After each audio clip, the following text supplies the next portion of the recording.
이제 본격적으로 율법에 관한 이야기를 하게 되었습니다. 출애굽기 20장부터 31장까지 모세가 시내산에서 하나님으로부터 받은 율법들이 상세하게 기록되어 있습니다. 오늘은 그 첫 번째 이야기로 십계명의 앞부분, 십계명에 관한 내용입니다.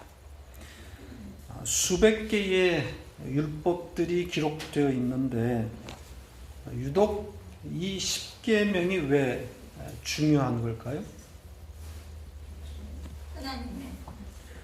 수많은 계명들 가운데 가장 먼저 등장 기록되기도 했지만 이 십계명만이 돌판에 새겨졌던 것으로 이게 짐작이 됩니다. 확인해 볼까요? 신명기 4장 13절입니다. 같이 읽겠습니다. 여호와께서 그의 언약을 너희에게 반포하시고 너희에게 지키라 명령하셨으니 곧 십계명이며 두 돌판에 친히 쓰신 것이라. 십계명만이 두 돌판에 새겨진 것으로 보입니다. 십계명이 왜 중요한지를 보여주고 있는데 한 구절 더 보지요. 출애굽기 34장 28절입니다. 같이 읽겠습니다. 모세가 여호와와 함께 40일 40야를 거기 있으면서도 떡도 먹지 아니하였고 물도 마시지 아니하였으며 여호와께서는 언약의 말씀 곧 십계명을 그 판들에 기록하셨더라. 같은 내용인 것 같은데 이 구절에는 십계명에 대한 부가적인 설명이 붙어 있습니다. 십계명을 뭐라고 지금 말하고 있죠? 언약의 말씀. 예, 언약의 말씀이다. 십계명은 언약의 말씀이다. 이렇게 부가 설명을 해놨습니다. 십계명을 이해하고 해석하는데 상당한 단서를 제공하고 있는 말씀입니다. 십계명은 언약, 즉 약속을 담고 있다는 거죠. 십계명은 언약이다. 그러니까 십계명이 언약을 담고 있는 거라면, 언약의 말씀이라면 본질적으로 무엇을 담고 있어야 되는 거겠습니까? 예, 언약의 원형이 뭐라고 그랬습니까? 모든 언약의 원형은 창세전 언약이죠. 창세전에 죽임당한 어린 양 예수 그리스도로 말미암은 약속이란 말이죠. 따라서 십계명은 무엇에 관한 말씀이 되어야 되는 겁니까? 예수 그리스도. 그렇죠. 어린 양 예수 그리스도에 관한 말씀이 되는 겁니다. 그러니까 십계명은 오롯이 예수 그리스도를 담아내고 있어야 되는 거죠. 그러니까 십계명의 해석 원리도 역시 예수 그리스도 십자가가 되는 겁니다. 또 이것을 뒷받침하고 있는 증거가 오늘 우리가 읽은 본문 말씀에도 나와 있습니다. 십계명을 이해하는데 매우 중요하고 결정적인 그런 내용을 담고 있는 말씀입니다. 몇 절인 것 같습니까? 오늘 본문 읽은 말씀 중에 가장 중요한 1절. 십계명을 이해하는데 정말 중요한 말씀 1절. 아닙니다. 2절입니다. 2절. 네, 2절 말씀입니다. 다시 읽겠습니다. 정말 중요한 내용이거든요. 같이 읽겠습니다. 나는 너를 애굽 땅 종되었던 집에서 인도하여 낸 내 하나님 여호와라. 십계명이 시작되는 바로 그 앞에 이 구절이 들어와 있습니다. 하나님께서 십계명과 율법을 주신 가장 큰 목적이 뭐겠어요? 왜 십계명을 주시는 거죠? 이스라엘 백성들에게 하나님을 가르치시는 거란 말이죠. 감사한 마음. 애굽에서 종살이 하면서 이스라엘 백성들은 하나님을 배워본 적이 없어요. 그런 가운데서 모세를 통해 하나님의 구원을 보게 된 거란 말이죠. 이스라엘 자손들이 애굽에서 당하는 그 고통이 너무 힘들어서 견딜 수가 없어서 잘 알지는 못하지만 조상 때부터 조상들로부터 들어왔던 하나님을 그냥 부르짖었던 거예요. 그 하나님이 어떤 하나님인지도 알지 못한 채 너무 힘드니까 살려달라고 부르짖었던 거죠. 그럼에도 하나님에 대해서는 잘 알지를 못해요. 그래서 하나님께서 애굽 사람들에게 어떤 일을 행하신 거죠? 이스라엘 백성들에게 하나님이 어떤 분이신지를 알려주기 위해서 10가지 재앙을 보여주시는 거란 말이죠. 애굽 백성들, 애굽 사람들을 혼내려고 하는 게 아닙니다. 재앙의 1차적인 이유는, 목적은 이스라엘 백성들에게 하나님을 알리시는 거란 말이죠.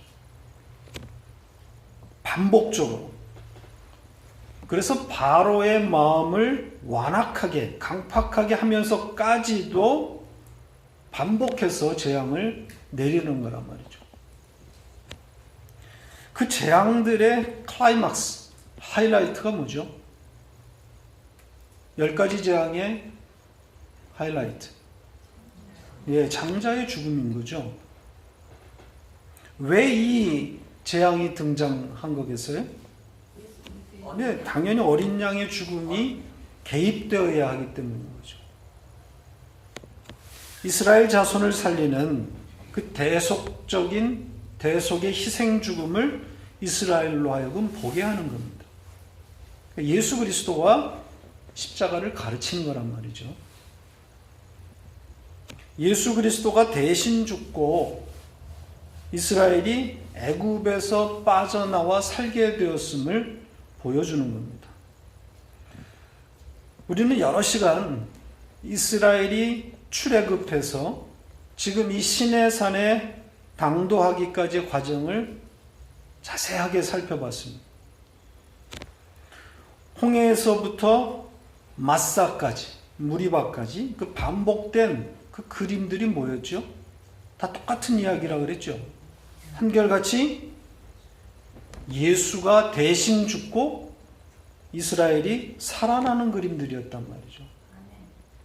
목마름과 굶주림, 그리고 고난과 전쟁을 통해서 하나님의 백성은 어떻게 살아난 자인지를 배우는 거였단 말이죠. 전부 예수가 대신 죽고 그 대가로 이스라엘이 살아나는 그림들이었습니다. 지금 우리가 중요하다고 말한 다시 읽은 2절이 지금 이것을 말하고 있는 거예요. 십계명을 주시면서 여호와 하나님이 어떤 하나님인지를 먼저 말하고 있단 말이죠. 어떤 분입니까? 이스라엘을 종되었던 애굽에서 인도하여 냈다. 하나님을 지금 이렇게 말하고 있어요. 인도하여 냈다, 끌어냈다, 살려냈다. 그 인도하신 방식이 뭡니까? 어떻게 살려낸 거죠? 어린 양을 죽여서 이스라엘을 살려낸 거란 말입니다. 예수의 희생 죽음으로 말미암아 이스라엘이 지금 하나님 앞에 서게 된 거죠. 지금 하나님께서 이스라엘 백성들에게 십계명을 주시면서, 율법을 주시면서 어린 양의 죽음으로 이스라엘을 인도하신, 살려내신 그 하나님에 대해서 가르치겠다는 거예요. 자기 아들을 아끼지 않으신 그 사랑을, 그걸 경험한 이스라엘에게 그 하나님에 대해서 더 알도록 하시겠다는 거예요. 십계명을 주시는 목적이 이겁니다. 하나님을 알게 하는 거예요. 이스라엘은 하나님을 배워본 적이 없어요. 어린 양 예수 그리스도의 희생으로 애굽에서 빠져나오기는 했지만 하나님에 대한 지식이 없습니다. 그들의 신관은 전부 어디에서 온 것들이에요? 예, 애굽에서 온 거예요. 신에 대한 지식은 다 애굽에서 온 거란 말이에요. 전부 땅의 것을 해결해주는 풍요의 신들인 거죠. 그들이 갖고 있는 신관은 이거예요. 우리의 문제를 해결해주는, 땅의 문제를 해결해주는 그 풍요의 신이에요. 풍요와 다산을 약속해주는 그런 신관을 가지고 있었던 거죠. 이런 왜곡된 신관을 전 광야 생활을 통해서 하나님이 어떻게 하는 거예요? 죽여가시고. 예, 부시는 거예요. 잘못된 하나님에 대한 지식을 부시고 하나님에 대한 바른 지식을 갖도록 하시는 겁니다. 그러니까 율법을 주어서 하나님을 가르치는 거예요. 하나님이 어떤 분인지를 가르치는 거죠. 따라서 율법을 공부하는 데 있어서, 율법을 해석하는 데 있어서 가장 중요한 점이 뭐겠어요? 예수 그리스도. 지금 우리가 이제 여러 달 동안 이 모세의 율법을 공부하게 될 텐데 유의할 점이 뭐겠어요? 다른 것은 다 잊어도 이것 한 가지만은 잊어서는 안 됩니다. 율법, 십계명은 뭐다? 예수다. 그건 오늘 제목이고, 어린 양. 율법은 곧 언약이다. 네.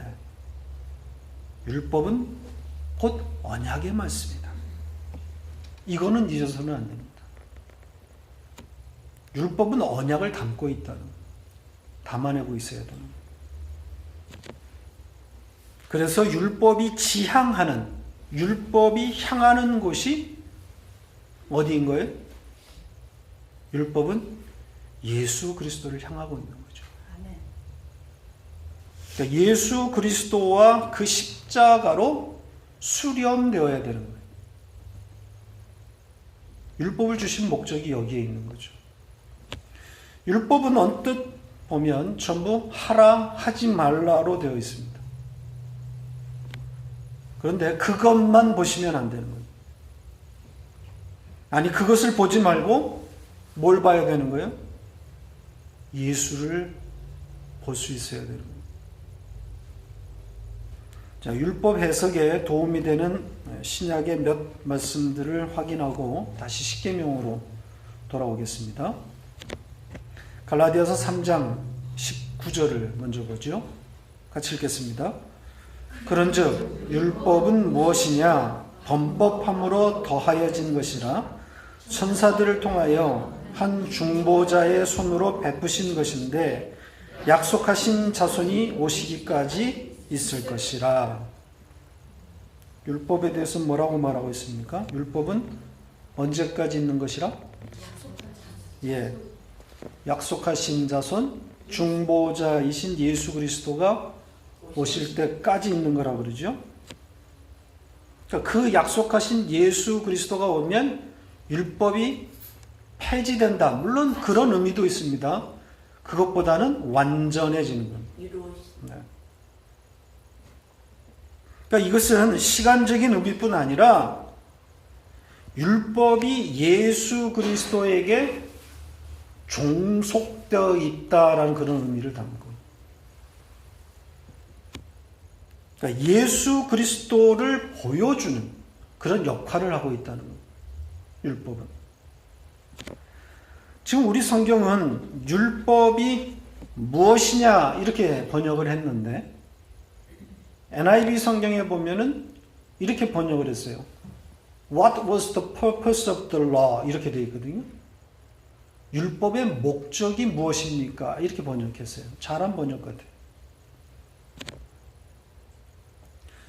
그리고 이어진 내용이 뭡니까? 율법이 무엇이냐 하고 이어진 내용은 율법은 범법 때문에 첨가된 것이다. 이렇게 말하고 있습니다. 범법.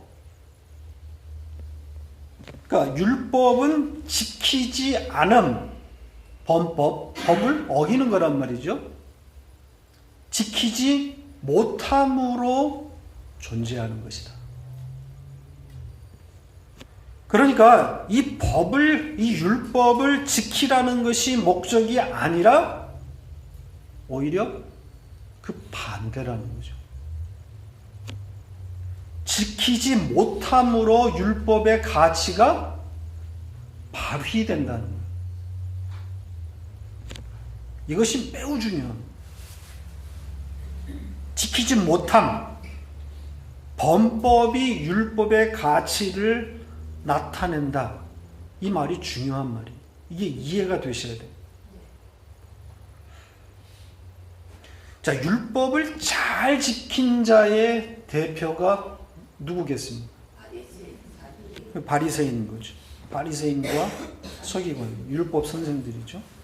그러면 율법을 지켜내지 못함의 대표는 누구입니까? 율법을 지켜내지 못한 죄인. 그렇죠. 세리와 죄인. 창녀인 거죠. 죄인들이. 그러면 율법을 잘 지킨 바리새인들의 끝 종점이 어디였습니까? 자기의. 그렇죠. 율법을 지킨 자들이 도착한 곳이 예수를 죽이는 거였어요. 법을 잘 지킨 자들이 결국은 예수를 죽이더란 말이죠. 반면에 율법을 지켜내지 못한 이 죄인들이 도착한 곳은 어디였습니까? 예수 그리스도. 무조건 예수 그리스도라 그러지 말고. 지키지 못한 자들은 어디로 갑니까? 긍휼로 가요. 하나님의 긍휼을 본단 말이죠. 하나님의 긍휼을 바라는 자리로 나아가게 되어 있어요. 자, 로마서 5장 20절, 21절 같이 읽겠습니다. 율법이 들어온 것은 범죄를 더하게 하려 함이라. 그러나 죄가 더한 곳에 은혜가 더욱 넘쳤나니 이는 죄가 사망 안에서 왕노릇한 것 같이 은혜도 또한 의로 말미암아 왕노릇하여 우리 주 예수 그리스도로 말미암아 영생에 이르게 하려 함이라. 왜 우리 안에, 여러분 안에 죄가 들어왔다고 합니까? 제가 사망 안에서 다 읽으세요 그냥. 은혜가 넘치. 네, 은혜가 넘치게 하기 위함이라. 예수 그리스도로 말미암는 영생을 알게 하기 위함인 거죠. 그러니까 율법을 주어서 무엇을 알게 하는 거예요? 은혜. 그러니까 율법에서 정의하고 있는, 율법이 말하고 있는 그 죄가 우리 안에서, 내 안에서 왕 노릇하고 있음을 보게 하는 거란 말이죠. 지금 하나님께서 요구하는 수준을 보여주는 거예요. 하나님이 이걸 지금 요구하시는 거예요. 우리한테 율법을 주면서. 그런데 그 수준에 도달할 수 없음을 율법을 통해서 우리는 깨닫게 되는 거란 말이죠. 그러니까 범법을 통해서 율법을 지키지 못함으로 인해서 율법의 가치가 드러나는 거예요. 인간에게는 어떤 의도 존재하지 않음을 알게 하려고 율법을 주시는 겁니다. 그러니까 예수 그리스도의 그 의만 붙잡아야 됨을 가르치시는 거예요. 그런데 바리새인과 서기관들은 그 반대의 길을 갔던 거란 말이죠. 예수 그리스도는 버리고 율법의 껍데기만 붙들고 있었던 거죠. 율법의 조문대로, 심지어는 율법이 요구하는 것보다 더 과하게 지켜냈지만 그들의 마음은 하나님을 향하여 있지 않았어요. 하나님을 모르고 있었단 말이죠. 율법을 지켜내서 자기의 의로움을 붙들고 살았던 겁니다. 그래서 그들의 그 의가 세리와 창녀에 대한 판단과 정죄로 이어질 수밖에 없었던 거죠. 자기들은 잘하고 있으니까. 그러나 정작 자신들이 죄인 중에 괴수임을 모르고 있었던 거예요. 죄가 뭔지 모르니까. 자기들이 지금 죄를 짓고 있는 거란 말이죠. 율법을 지켜서 자기 의를 챙기고 있는 게 죄란 말이죠. 근데 율법을 지키지 못하고 있는 세리와 창녀들을 보면서 그들을 죄인으로 몰아선 거고 자기들은 죄인이라고 생각하지 않은 거죠. 이렇게 율법은 하나님의 백성을 예수 그리스도께로 그 십자가로 안내해주는 길잡이인 거예요. 왜 예수 그리스도가 필요한지를 알게 해주는 그런 역할을 한단 말이죠. 다시 한번 갈라디아서 3장 24절 25절을 보십시다. 같이 읽겠습니다. 이같이 율법이 우리를 그리스도께로 인도하는 초등교사가 되어 우리로 하여금 믿음으로 말미암아 의롭다함을 얻게 하려 함이라. 믿음이 온 후로는 우리가 초등교사 아래에 있지 아니하도다. 믿음이 온 이후에는, 생명이 들어온 이후에는 초등교사 아래에 있지 않습니다. 이 초등교사가 뭡니까? 율법이잖아요. 더 이상 율법 아래 있지 않다는 거예요. 자, 이제 십계명이 왜 언약의 말씀인지 아시겠죠? 언약의 주체이신 예수 그리스도를 담고 있기 때문에, 담아내고 있기 때문에 십계명은 언약의 말씀입니다. 따라서 십계명을 비롯한 이 율법들을 하라, 하지 말라로 읽으면 안 되는 겁니다.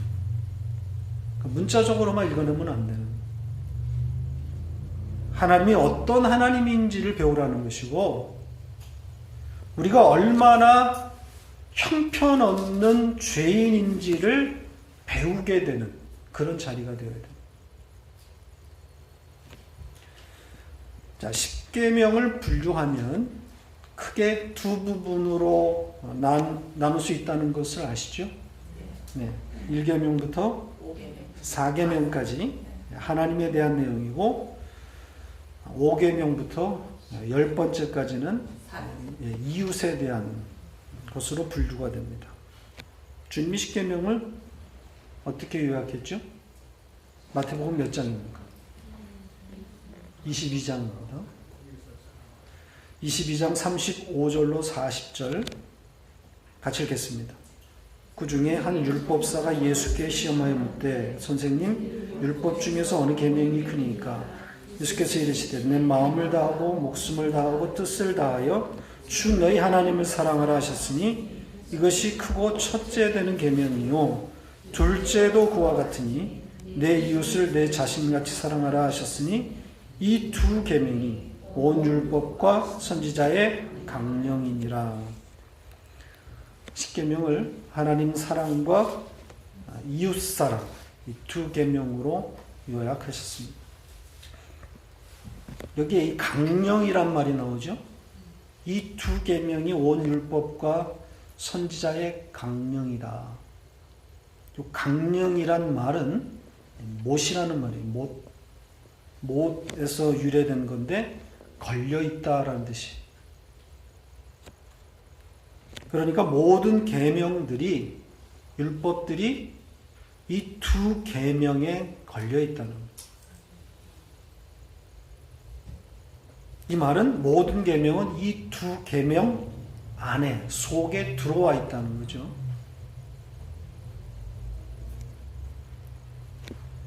결국 십계명은 사랑을 담고 있는 것이다. 사랑이다라고 이렇게 지금 말씀하고 있는 거예요. 우리 주님이 그렇게 말씀하시는 거예요. 모든 계명은 사랑이다. 이렇게 말할 수도 있는 거죠. 오늘은 이 앞부분 하나님을 사랑하라고 하는 1계명부터 4계명까지를 좀 차례로 살펴보겠습니다. 첫 번째 계명이 뭡니까? 하나님 외에 다른 신들을 두지 말라. 혹은 하나님 앞에 다른 신들을 두지 말라. 이렇게 번역할 수 있습니다. 이스라엘 자손들에게 뭘 가르치시는 거예요? 하나님. 네, 하나님을 가르치는 겁니다. 십계명의 목적이 그거예요. 이스라엘이 신에 대해서 갖고 있는 지식은 전부 애굽에서 나온 것들이죠. 그 지식을 좀 무너뜨리는 거예요. 그러니까 이스라엘의 하나님과 비교하지 말라는 거죠. 하나님은 그들이 알고 있는 그 신들과는 전혀 다른 개념의 신이라는 거예요.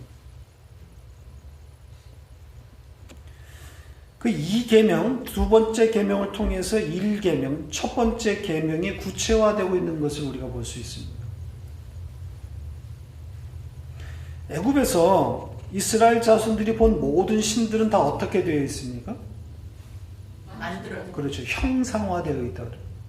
다 눈에 보이도록 형상화되어 있는데 하나님은 어떤 형태로도 형상화시키지 말라고 말씀을 하는 거예요.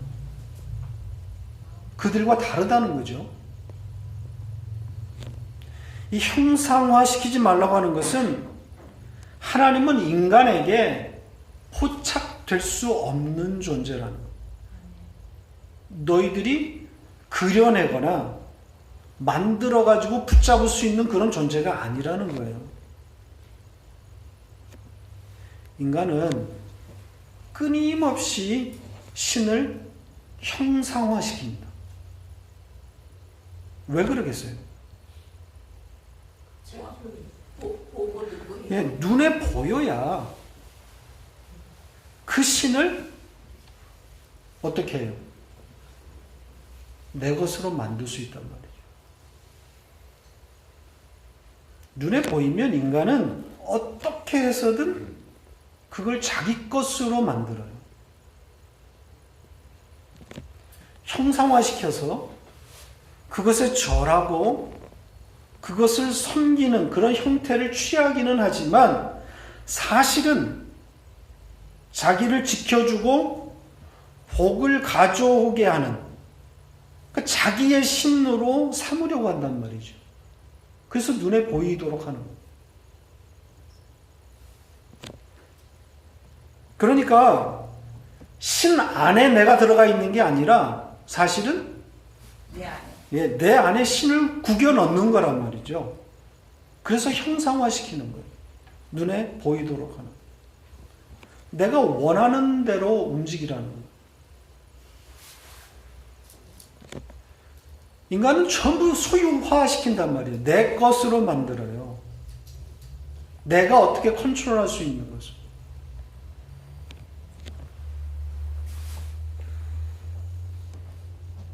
우리가 아름다운 어떤 풍경이나 어떤 자연을 보게 되면 여러분들 그 풍경 앞에서 어떻게 합니까? 전부 사진 찍죠. 웬만한 분들이 다 지금 카메라를 가지고 계시죠? 스마트폰에 다 들어가 있다는 연실 뭐 합니까? 찍어댑니다. 왜 찍는 거예요? 그냥 보고 느끼면 되는데 그걸 어떻게 해요? 집에 돌아가서 내 것으로 만들고 싶은 거죠. 내가 쥐고 싶어. 이렇게 소유화가 강해요. 결국은 우상 숭배란 말입니다. 이스라엘의 역사, 곧 뭐 우리의 역사이기도 한 거죠. 인간의 역사? 이거 아니겠습니까? 우상 숭배예요. 전부 내 것으로 만든. 이렇게 하나님을 형상화시켜서 절하고 그렇게 또 섬기는 그런 형태를 취하기는 하지만 내 속에 하나님을 넣는 거란 말이죠. 그런 우상 숭배를 하나님이 어떻게 하시겠다 그럽니까? 계속 이어진 이 계명의 뒷부분이잖아요. 결국은 끝까지 갚으시겠다는 거죠. 자, 여기에 등장한 하나님의 별칭이 나오죠. 하나님을 어떤 하나님이라고 말하고 있습니까? 질투하신 하나님입니다. 오역입니다. 명백한 오역입니다. 질투는 비교의 대상이 존재할 때 쓸 수 있는 말이죠. 그러니까 질투가 아니라 열심히 일하는 모습을 말하고 있는 거예요. 질투하신 하나님이 아니라 일하고 계시는 하나님. 그러니까 우상 숭배하는 이스라엘을, 그 하나님의 백성들을 끝까지 따라다니면서 전쟁하시는, 그걸 부수시는 하나님의 열심을 말하고 있는 거예요. 여기에 3, 4대와 1000대라는 말이 대조되어 있죠. 하나님을 미워하는 자는 그 죄를 3, 4대까지 갚고, 반면에 계명을 지키는 자에게는 1000대까지 은혜를 베푸시겠다고 하죠. 이게 무슨 말입니까? 이건 하나님의 열심을 설명하는 그런 말이에요. 하나님의 열심이 무엇인지를 설명하고 있는 거죠. 우상 숭배하는 자, 곧 누구예요? 이스라엘 백성들이죠. 우리죠. 그러니까 그 3, 4대까지 그 우상 숭배하는 자들을 갚겠다라고 하는 것은 하나님이 끝까지 따라다니면서 그 죄가 그 자손들에게 이어진다는 말이 아니고 그 우상 숭배를 부수시겠다는 거예요. 끝까지 쫓아다니면서. 그러니까 우리 더 자세하게 더 깊이는 우리의 옛사람인 거죠. 다시 말하면 우리의 옛사람을 철저하게 죽이시겠다는 거예요. 3, 4대까지 갚겠다는 거예요. 반면에 1000대까지 베푸시겠다고 하는 것은 반복되는 그 이스라엘의 우상 숭배에도 불구하고 어떻게 하지 않는 거예요? 하나님의 은혜로. 네. 멸망시키지는 않아요. 멸망에 이르지 않고 오히려 영생에 이르게 하시는 거죠. 왜 멸망시키지 않는 거죠? 언약 때문에 그런 거예요. 창세전 언약에 따라서 끝까지 포기하지 아니하시고 결국은 어디 앞에 세우는 거예요? 어딨냐? 하나님 앞에 세우는 거예요. 당신께로 끌어오는 거예요. 그게 1000대까지 은혜를 베푸시겠다는 의미예요. 이 말씀 3, 4대까지 죄를 갚고 1000대까지 은혜를, 이건 여러분들이 행한 것에 따라서 차등으로 상을 주겠다고 하는 차등 상급론을 말하는 그런 말씀이 아닙니다. 하나님의 열심이 당신의 백성들을 어디로 끌고 가는지를 말하고 있는 그런 말씀입니다. 세 번째 계명 역시 애굽의 배경에서 이해할 필요가 있습니다. 하나님의 이름을 뭐 하지 말라? 망령되이 부르지 말라. 여기 망령되게 이렇게 번역을 했는데 이 말이 무슨 뜻이죠? 이 망령되다라는 말을 사전에서, 국어사전에서 찾아봤더니 이렇게 되어 있어요. 늙거나 정신이 흐려서 말이나 행동이 정상을 벗어난 데가 있다. 이렇게 되어 있습니다. 늙거나 정신이 흐려져 정상에서 벗어난 상태. 원뜻은 그런 말이 아닙니다. 이 단어는 비어있음을 뜻하는 말이에요. 머리가 비어있다는 게 그건 다 우리가 다 비어있지. 비어있음, 공허함, 허무함. 그러니까 공허하고 의미 없는 부르짐을 말하고 있는 거예요. 마태복음 6장이 어떤 표현과 같은 뜻이겠어요? 주여 기도할 때 주여 주여 부르는 자마다 중언부언, 그렇죠? 의미 없는 반복되는 말. 그러니까 예수 그리스도가 빠져 있는 상태. 뭐 이렇게 해석할 수 있는. 엉뚱한 기도하지 말라는 거예요. 그러니까 자기를 위해서 하나님을 찾는 모든 행위를 말하고 있는 거예요. 자기를 위해서, 나를 위해서 하나님의 손을 끌어당기는 이런 행위들을 말하는 거예요. 그러니까 이스라엘 자손들이 애굽에서 배운 신관이 이거거든요. 필요할 때 끌어당겨 쓰는 겁니다. 사실은 모든 종교가 이 길을 가고 있는 거죠. 애굽의 신관도 여기서 벗어나지 않죠.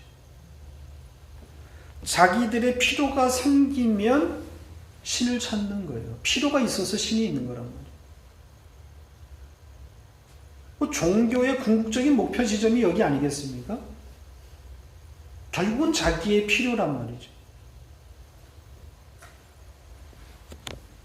신을 배우기 위해서, 그 신을 알기 위해서, 그 진리에 도달하기 위해서 그 신 자체에다가 자기를 던지는 그런 종교에는 없단 말이죠. 결국은 자기를 채우는 거예요. 자기의 필요를 채우는 거라. 이런 것들이 다 하나님의 이름을 망령되게, 헛되게 부르는 행위들이에요. 내용이 없는 허무한 부르짖음인 거죠.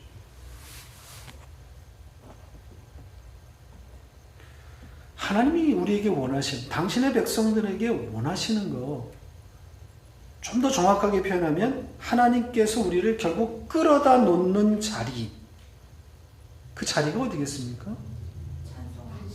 예, 내용이 채워진 부르짖음, 그 기도, 그 찬송 아니겠습니까? 예수로 채워진 그 찬송, 그 기도를 원하시는 거 아니겠어요? 어린 양 예수 그리스도로 말미암아 하나님 앞에 서게 되어서 거기서 부르는 그 새 노래, 그 찬송을 원하시는 거란 말이에요. 예수 그리스도를 구하고 그 하나님의 그 사랑을 노래하는 것을 말하고 있는 거예요. 그게 세 번째 계명의 내용입니다. 자, 마지막 네 번째 내용이 뭡니까? 뭐에 관한 거죠? 안식일에 관한 거잖아요. 날에 관한 것, 시간에 관한 것. 안식일을 기억하여 그 날을 거룩하게 지키라는 거죠. 이 하나님에 대한 계명 중에 가장 긴 내용을 담고 있습니다. 뭐 길다고 중요하다 이건 아니지만 그만큼 강조되어 있다는 거죠. 이 안식일에 대한 이해가 매우 중요합니다. 안식일에 대한 개념 정리가 확실하게 되어 있어야 되는 거죠. 안식일에 대해서 가장 중요한 개념이 뭘까요? 안식일에 대해서 여러 번 제가 말씀을 드렸는데 그동안 제가 말씀드린 것 중에 제가 강조한 중요하다고 생각하는 그런 개념이 뭐겠어요? 예수 그리스도. 예수 그리스도. 뭐만 얘기하면 예수 그리스도. 안식일의 주인이니까. 안식일은 생명으로 지켜야 하는 거룩한 날이다. 제가 이걸 계속 강조했던 것 같아요. 예수는 길이요 진리요. 네, 알겠습니다. 잘못했어요. 안식일은 생명으로 지켜야 합니다. 하나님께서 이 날, 이 시간을 복되게 하셨다 그래요. 그리고 그 시간을 거룩하게 하셨다 그래요. 좀 특이한 내용이죠. 시간에다 복을 주고 시간에다가 거룩을 줍니다. 그럼 뭔가를 지금 암시하고 있는 거란 말이죠. 그리고는 그 시간, 복을 준 그 시간, 거룩하게 한 그 시간을 어떻게 하라 그래요? 생명으로 지키라 그래요. 안식일을 범하는 자는 다 죽이라 그런단 말이죠. 이렇게 강력한 처벌 규정이 다른 데는 없어요. 시간을 어기는 자, 그 날을 범하는 자는 가차없이 죽이라는 거예요. 그러니까 안식일에 생명을 넣어두시는 거예요.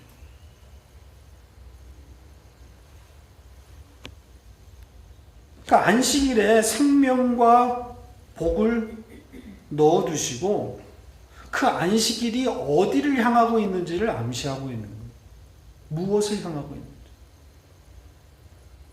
그러니까 이 안식일은 결국 생명과 복, 그리고 복의 근원이고 주체이신 생명이신 예수 그리스도를 향하고 있는 거란 말이에요.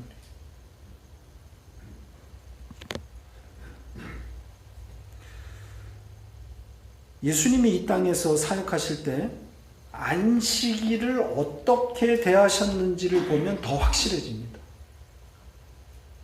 안식일을 우리 주님이 잘 지켰나요? 지키기는커녕 의도적으로 파괴하신 것처럼 보인다. 안식일마다 율법이 그 많은 일들을 하셨어요. 결국 안식일을 범한 일로 인해서 결국은 당신의 죽음을 재촉하게 된 거란 말이에요. 왜 주님께서 안식일을 파괴하신 걸까요? 안식일이 주인은 예수다. 네. 안식일이 담고 있는 복과 생명을 가르치기 위함입니다. 바로 예수님 자신이 안식일의 주인임을 알려주시기 위한 거죠. 그러니까 안식일을 제정하시고 그 날을 생명으로 지키게 하시는 것은 예수 그리스도로 말미암는 안식을 가르치기 위함입니다. 그래서 성경은 안식일의 주인을 누구라 그래요? 예수.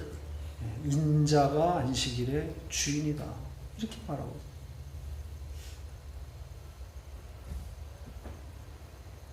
그러니까 안식일을 율법적으로 지키고 있는 그들에게 안식일의 주인이 예수 그리스도이기 때문에 의도적으로 안식일을 파괴하는 것처럼 그렇게 보이시는 거예요.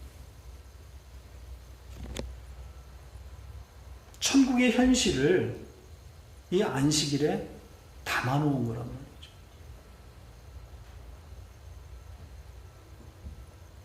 안식을 가르치기 위한 거죠. 이 안식일을 통해서 안식이 무엇인지를 가르치기 위한 예수 그리스도라는 거죠. 안식일. 다음 시간에 나머지 계명들을 공부하도록 그렇게 하겠습니다.